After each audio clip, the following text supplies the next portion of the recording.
Today I am just doing a lot of pre-production stuff for some big shoots coming up. Talked about them in yesterday's vlog. I'm also cleaning the house because I haven't had time to get to it. That's the number one thing, is you're so busy doing other things. I got the bar, school, and filming that I never get time to like clean my space. So there's gear everywhere and from the last shoot, and there's this old monitor that's just sitting here that I gotta get rid of. That's kind of my plan today. Also studying. I don't feature it often in this vlog, but I'm also still in school. Finishing up another degree, and I have an exam this Thursday, so if the vlog is a little boring for the next couple days, it's because I'm studying. School is important, but I promise there is a point to today's vlog, and I'll get to it after I get all this other stuff done, when I have time to sit down and talk about it. So for this part of the vlog for today, I'm actually doing this to kind of show an example for a viewer who messaged me and asked, like, what kind of stuff am I shooting with? Why does, he really likes the way my stuff looks, and was just wanting to know the kind of like the equipment behind it, which I've shown a little bit of. But what I did was I messaged him back. I love that, by the way. So for future, if anyone wants to reach out to me and ask me about what kind of stuff I'm shooting, or like what kind of equipment, or any kind of questions or advice, more than happy to answer it. That's kind of the whole point of the vlog, is to like help young filmmakers like myself. I consider myself young, and even younger filmmakers figure out how to do this thing without having to spend a ton of money going to film school. I was lucky enough to have somebody help me really young. Adam Bowers, shout out to you, buddy. Philip Molina, shout out. Eric Voss, great guys.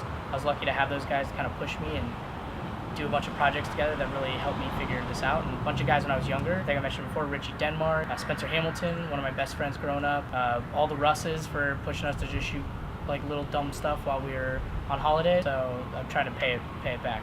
But I set these two cameras up so that I can show that viewer the difference between a $3,000 camera with a $2,000 lens and I got this camera used, the 70D, for I think it was like $500, and I've got a $100 50mm 1.8 on the front of it, on the street, called the Nifty 50.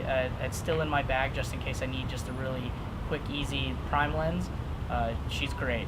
But I'm doing this to just kind of show the example of there's not much difference between the A7S II and the 70D if you know what you're doing. Granted, there's plenty of features on the A7S II that are not on the 70D, and the A7S II is much more of a versatile camera, but I paid a ton of money for it comparative to the 70D. And so I guess what the learning lesson here is just to teach you that as long as you know the restraints and the strengths of your camera, you can achieve really anything with them as long as you know how to kind of fake it. So as long as you know the strengths and the weaknesses of your camera, you can bend your shots and your style and the piece that you want to make towards those strengths and kind of make it work for anything. So I just kind of want to show that here. Don't get me wrong, the A7S II is a spectacular camera, probably one of the best cameras I've ever owned.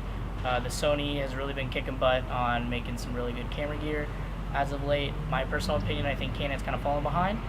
But what Canon does not fall behind is glass, and that's kind of what I'm getting to, is it's not necessarily the camera body. I think camera bodies are temporary. You get a new iteration every couple years, but lenses are forever.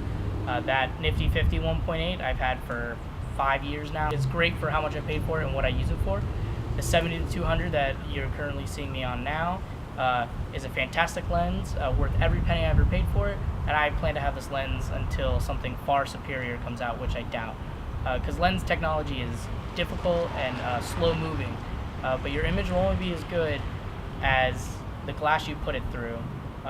Cameras will always continue to get better, and you'll be swapping through a lot of cameras in your life, but the glass is really important. So if you're looking to invest in something, maybe hold off on buying a new camera body. If you have some lower end lenses, put the money in the lenses, because they're gonna stick with you for a long time, and you'll get a lot of use out of them. You'll be switching through camera bodies quite often. I can actually see this 50 on the autofocus, like having a hard time, so that'd be interesting to see the footage. These cameras, if you know what you're doing, if you know how that it's a cloudy day out here in Gainesville, so I'm in even lighting, so my skin should look very good, and the colors should look very nice. If I want to color correct or do anything fun to it, I can. Learning focal lengths are really important. For interviews, if anything between 4.0 and 5.6.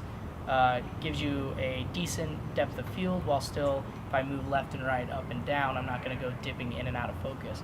Both of these cameras are set to 5.6, 500 ISO, and 5500 Kelvin.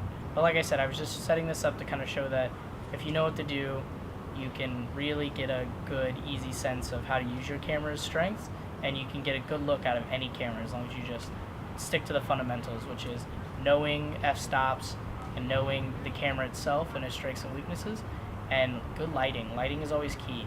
And also audio. Audio is big time. I actually wish the microphones were closer to me. Learn that it's not hard to make things look halfway decent. This took me like 5 minutes and I ran outside. Just kind of show this $5,000 package, the A7S II right now, comparative to the $600 one, is very minimal for 90% of people. No one's ever going to really notice the difference. It's for video camera nerds that might be watching this, but you can still get a really pretty picture, or definitely a very, very usable one, out of a very inexpensive camera setup. Creating something that is going to help you grow as a filmmaker, that's going to help you get your story told or your point across, 90% of that is just going out and shooting it and learning from every project you do. And that will always make you better. A camera's not going to make you better. If you don't know how to use it, it's just going to be another burden that you have on set. Make sure you guys share, like, and comment on these videos. It really helps me out a lot. Yeah, I hope you're enjoying the vlog. Just in case anyone's wondering, this is the camera I just shot that last piece on. This is the A7S II body with the 70-200 IS Series 2.